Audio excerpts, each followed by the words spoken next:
Hello दोस्तों, आज की इस वीडियो में हम एनटीपीसी इंटर लेवल एग्जाम 2026 में 7 मई फर्स्ट शिफ्ट में जीके जीएस और करंट अफेयर के जितने भी क्वेश्चन पूछे गए हैं उन सभी को आज की इस वीडियो में हम डिस्कस करने वाले हैं। ये जितने भी क्वेश्चन आप लोगों को मिले हैं वो 100% सही हैं।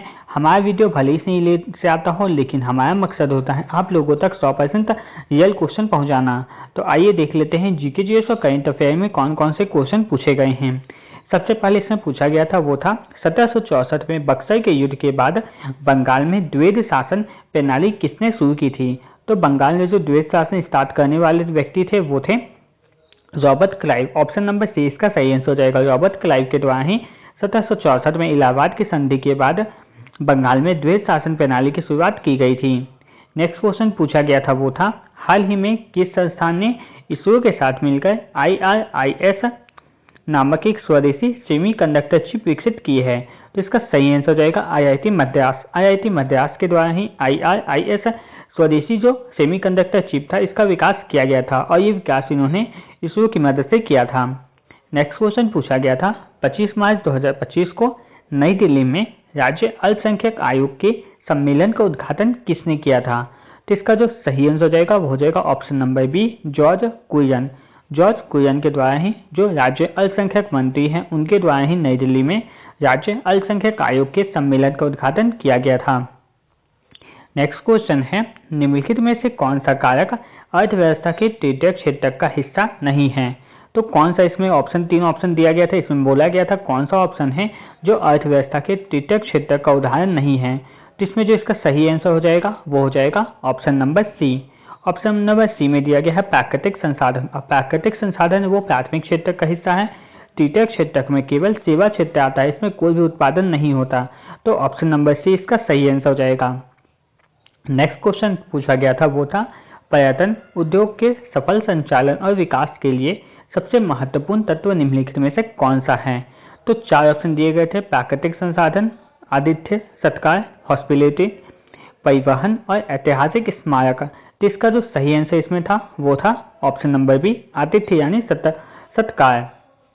नेक्स्ट क्वेश्चन पूछा गया था वो था कि संविधान संशोधन अधिनियम में ने कुछ राज्य के नीति निर्देशक तत्वों को मौलिक अधिकार अनुच्छेद 14 और 19 पर वरीयता या प्राथमिकता दी थी।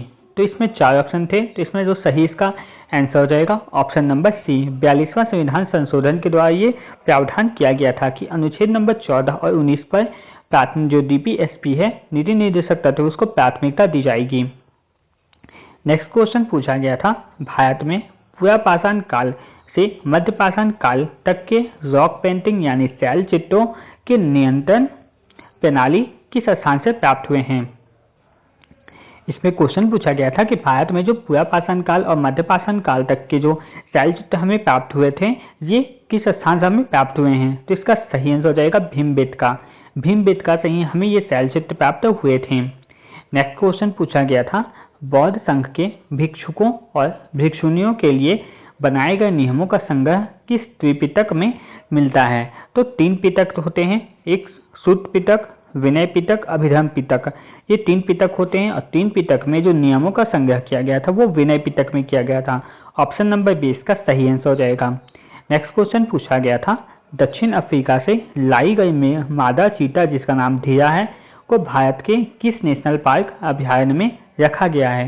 तो दक्षिण अफ्रीका से जो मादा चीता थी जिसका नाम था धिया इसको भारत लाया गया था और इसको कौन से नेशनल पार्क में रखा गया है। तो इसका सही आंसर हो जाएगा कूनो नेशनल पार्क में। और ये चर्चा में इसलिए है क्योंकि हाल ही में इसने एक शावक को जन्म दिया था जिसके कारण ये चर्चा में है।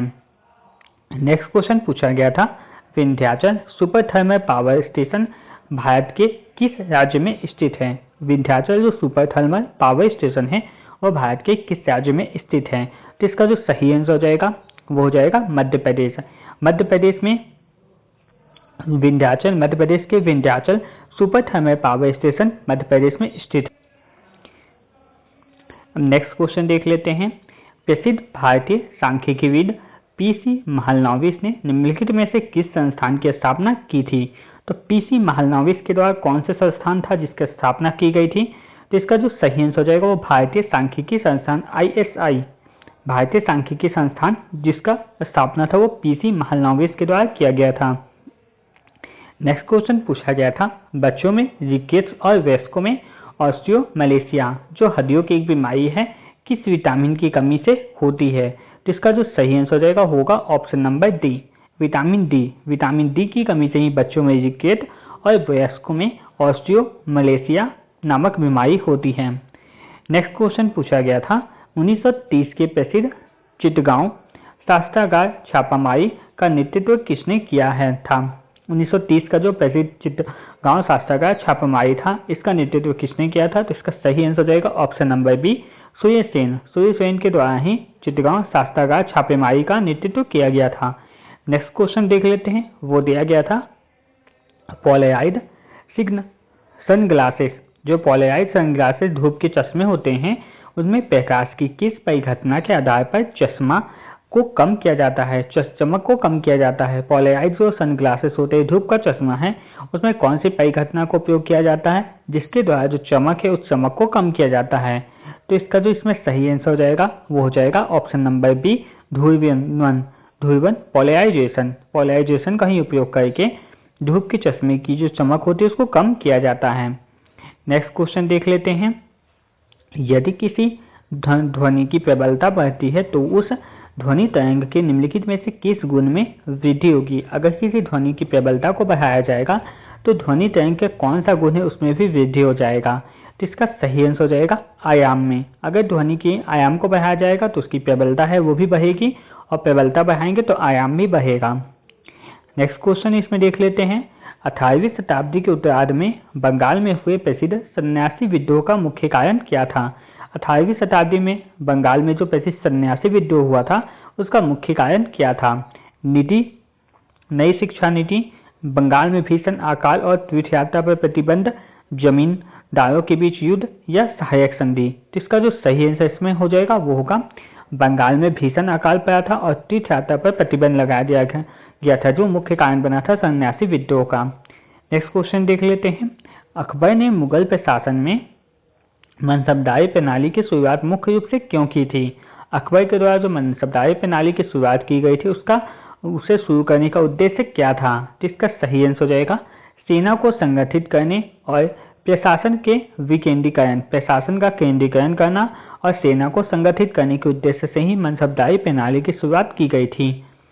नेक्स्ट क्वेश्चन पूछा गया था इसमें वो था जल H2O के एक अणु में द्रव्यमान के अनुसार हाइड्रोजन और ऑक्सीजन का अनुपात कितना होता है? तो हाइड्रोजन जो जल का शुद्ध होता है H2O, इसमें हाइड्रोजन और जल का अनुपात ऑक्सीजन, हाइड्रोजन और ऑक्सीजन का अनुपात इसमें कितना होगा? तो इसका सही आंसर हो जाएगा 1:8 में होगा।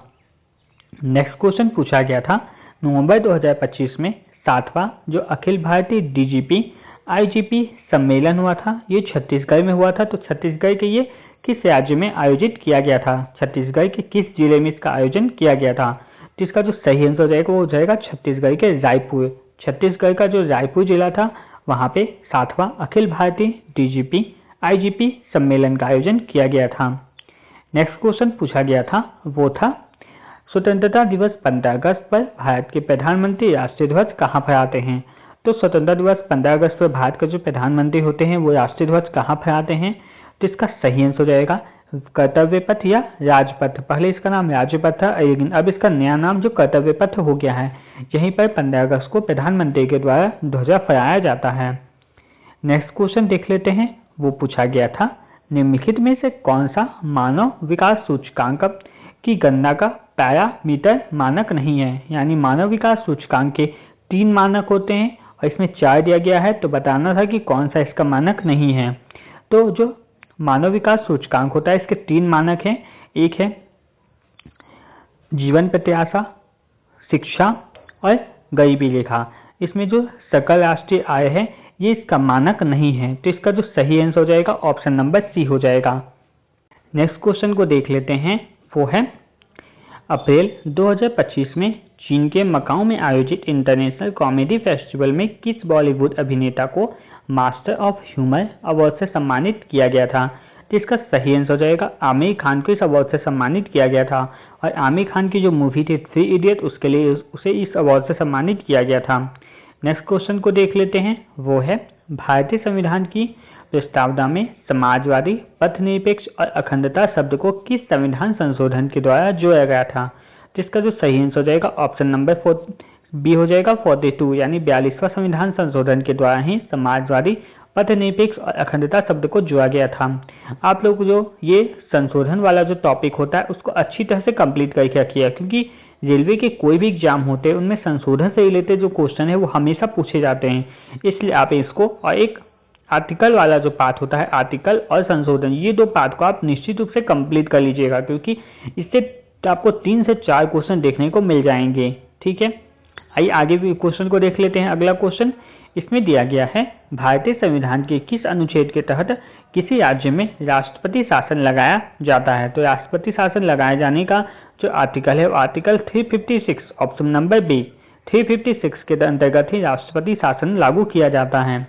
नेक्स्ट क्वेश्चन देख लेते हैं, वो है भारत में किस प्रकार की वनस्पति का विस्तार सबसे बड़े क्षेत्र पर पाया जाता है? तो कौन सी वनस्पति उसका विस्तार सबसे बड़े क्षेत्र में पाया जाता है? तो इसका जो सही आंसर हो जाएगा वो जाएगा ऑप्शन नंबर बी उष्णकटिबंधीय पर्णपाती वन। जो उष्णकटिबंधीय पर्णपाती वन होते हैं उसका विस्तार भारत में सबसे बड़े क्षेत्र में देखने को मिलता है। नेक्स्ट क्वेश्चन पूछा गया था, निम्नलिखित में से किस केंद्र शासित प्रदेश में अपनी निर्वाचित विधानसभा है? कौन सा केंद्र शासित प्रदेश है जिसमें अपनी जो निर्वाचित विधानसभा है? जिसका जो सही आंसर हो जाएगा वो हो जाएगा option number C Delhi. Delhi में ही और दिल्ली की जो विधानसभा निर्वाचित केंद्र शासित प्रदेश दिल्ली है उसकी अपनी एक निर्वाचित विधानसभा है। नेक्स्ट क्वेश्चन देखते हैं, वो दिया गया था, भारतीय संविधान के किस अनुच्छेद के तहत नगर पालिका के गठन का प्रावधान है? तो नगर पालिका के गठन का जो प्रावधान किया गया है वो अनुच्छेद नंबर 243 क्यू के अंतर्गत किया गया था। इसके अंतर्गत 3 नगर पालिका का निर्माण किया जाना था। तो आर्टिकल 243 क्यू के अंतर्गत नगर पालिका के गठन का प्रावधान किया गया है। अगला क्वेश्चन पूछा गया था, विदेशी मुद्रा प्रबंधन अधिनियम किस वर्ष लागू हुआ? जिसने विदेशी मुद्रा विनिमय अधिनियम को का स्थान दिया था? तो इसका सही आंसर हो जाएगा ऑप्शन नंबर सी 1999। 1999 में इसका जो अधिनियम था अधिनियम को लाया गया था और 2000 में से लागू किया गया था। तो आप लोग देख लीजिएगा किस तरह का आपका क्वेश्चन पूछा गया था। अगर अधिनियम पूछा जाएगा कब आया था तो 1999 हो जाएगा, और इसे कब लागू किया गया था बोला जाएगा तो 1 जून 2000 को इसे लागू कर दिया गया था। दोनों पॉइंट को आप लोग याद रखिएगा, जो भी क्वेश्चन एग्जाम में पूछा जाए उसके अनुसार आप इसका आंसर दे सकते हैं। नेक्स्ट क्वेश्चन पूछा गया था, लद्दाख आधिकारिक तौर पर किस तिथि को भारतीय केंद्र शासित प्रदेश बना था? जम्मू कश्मीर को 2 भागों में बांट दिया गया था, एक लद्दाख बनाया गया था और एक जम्मू कश्मीर बनाया गया था। तो लद्दाख का जो गठन था वो कब किया गया था? तो इसका सही आंसर हो जाएगा 31 अक्टूबर 2019। 31 अक्टूबर 2019 को लद्दाख को केंद्र शासित प्रदेश बनाया गया था। नेक्स्ट क्वेश्चन था, पट्टचित्र निम्नलिखित में से किस राज्य की एक पारंपरिक चित्रकला शैली है?